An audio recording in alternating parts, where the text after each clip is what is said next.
السلام علیکم ناظرین، آج کی اس ویڈیو میں ہم آپ کو ڈرامہ سیریل کلوش عثمان کے بارے میں بتائیں گے کہ قسط نمبر 90 میں ہمیں عثمان بے کے کون سے 3 بڑے دشمن دیکھنے کو ملیں گے۔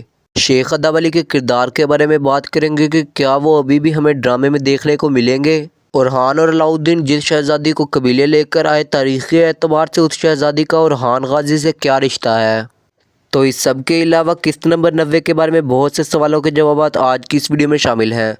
تو اس دلچسپ اور اہم معلومات کو مکمل تفصیل سے جاننے کے لیے ہماری اس ویڈیو کو انت تک لازمی دیکھیں، اور اگر آپ نے ابھی تک ہماری اس ویڈیو کو لائک اور چینل کو سبسکرائب نہیں کیا تو آپ سے گزارش ہے کہ پہلے ہمارے اس چینل کو سبسکرائب کر لیں تاکہ ایسی مزید ویڈیوز بنانے کے لیے ہماری حوصلہ افزائی ہو سکے۔ سب سے پہلے تو آپ کو یہ بتا دیں کہ نکولا کے علاوہ ہمیں 2 اور گورنر دیکھنے کو ملے ہیں، جس میں سے ایک تو یاریسار قلعے کا گورنر ہے اور دوسرا گورنر روگاتوس کی جگہ لینے والا روگاتوس کا ہی بھتیجا ہے، اور یہ شخص بیلجک قلعے کا گورنر ہے۔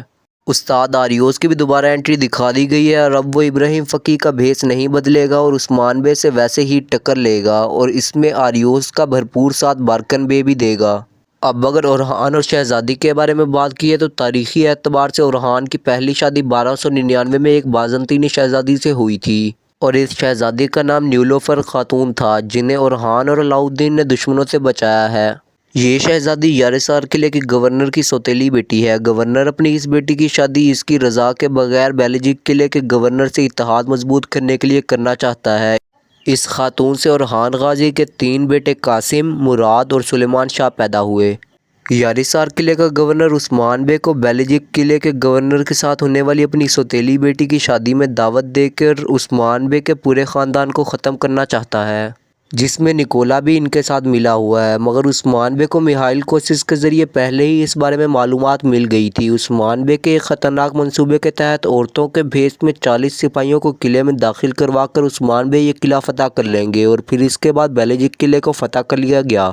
اس فتح کے بعد عثمان بے اس گورنر کی بیٹی کی شادی اپنے بیٹے اورحان غازی سے کروا دیں گے۔ اورحان غازی کی عمر اس وقت 15 سے 18 سال کے درمیان کی تھی۔ سلطنت عثمانیہ کے اورحان غازی سے اگلے سلطان مراد بھی انہی خاتون سے پیدا ہوئے۔